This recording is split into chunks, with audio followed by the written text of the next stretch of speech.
Eduardo, ¿cómo te va? Muy buenos días. ¿Qué decís? ¿Cómo estás, Agustín? Muy bien, Buen día a todos. muy Buen bien. día. Bueno, ¿cómo se facilita o cómo se complejiza la comunicación interna dentro de las organizaciones, sobre todo por aquellos mecanismos autoimpuestos por las personas, ¿no? Habíamos hablado la semana pasada de comunicación interna Sí, claro. y que era la referida a la información, los mensajes y las diferentes formas que los niveles jerárquicos tenían de transmitir hacia los empleados y a la organización en general, ¿no? Por ejemplo, políticas, información relevante, objetivos y demás. Dentro de este contexto podemos identificar algunas formas, como decís vos, de, llamémosle, censura tácita y de autocensura, que sería un mecanismo que bloquean la posibilidad de generar una retroalimentación. Por ejemplo, la censura tácita puede ser que ocurra cuando hay restricciones no explícitas, pero sí implícitas en la comunicación dentro de la empresa, ¿no? Uh-huh. Por ejemplo, no hay un canal donde yo pueda mostrarme, no sé, o mostrar mi discrepancia sobre alguna política, sobre alguna medida, alguna preocupación, alguna crítica.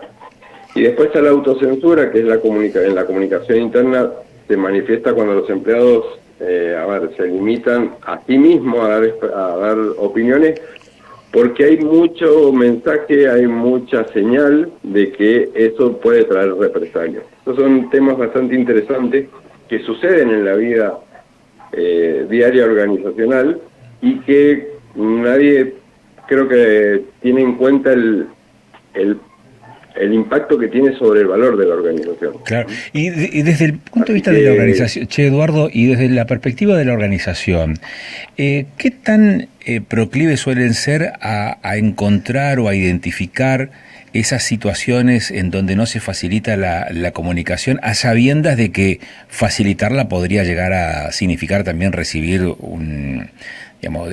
críticas u objeciones o miradas no necesariamente benevolentes con respecto al rol de la misma organización? ¿Se entiende?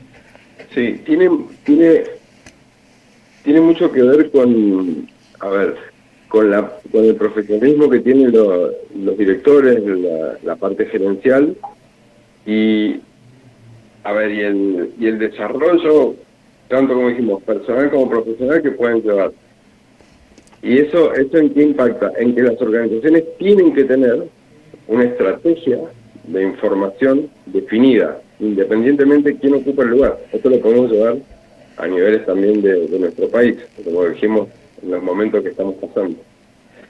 Pero tiene que ver con eso, tiene que ver que deben ser políticas, estrategias diferenciadas de quién maneje. No importa quién ocupa el cargo, el lugar, o quien reciba la información, como poníamos de ejemplo la semana pasada, recibe una información que puede ser, o que me indica que mi organización no funciona bien, bueno, no la comunico por miedo a tener mala reputación.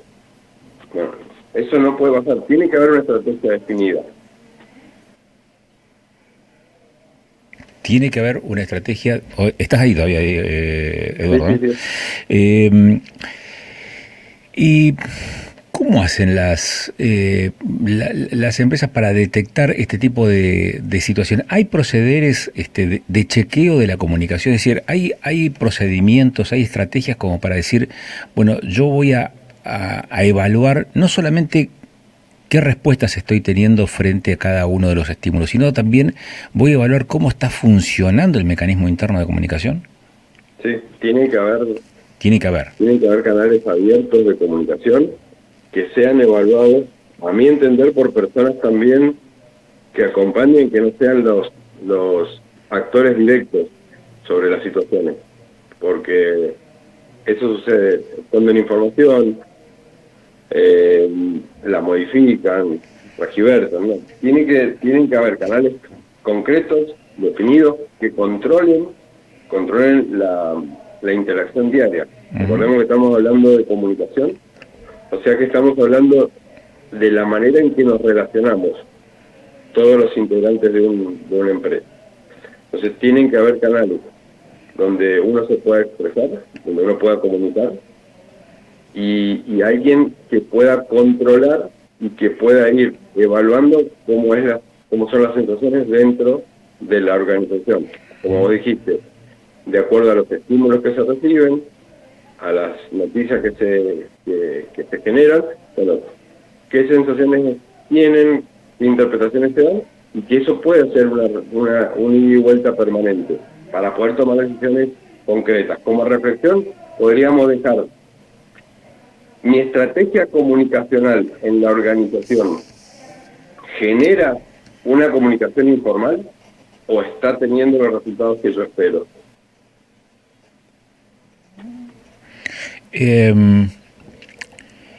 Y en esa ponderación, vos dijiste comunicación informal, ¿se evalúan ambas cosas, la formalidad y la informalidad en la comunicación? ¿Se pueden evaluar, se pueden tomar en cuenta ese tipo de procesos también, Eduardo?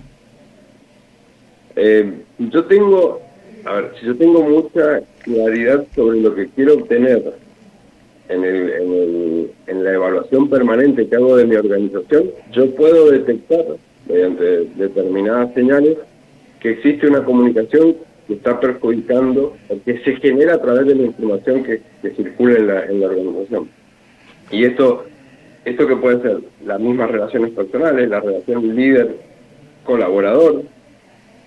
Hay estadísticas que marcan que una persona se va de una organización no por el trabajo en sí, sino por la relación con su líder, y esa información normalmente no se obtiene.